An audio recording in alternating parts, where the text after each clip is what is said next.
за да и се изпрати благодата на избавлението и благословението Йорданово на Господа да се помолим.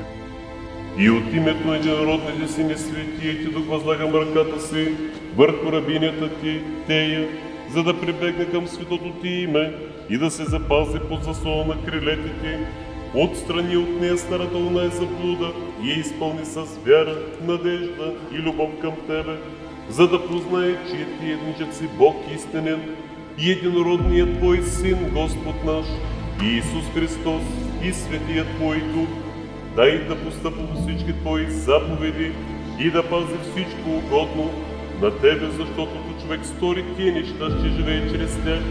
Запиши я в книгата си на живота и я съедини с стадото наследието си и Твоя славата на Отца и Сина и Светия Дух, сега и винаги и во веки веков. Амин.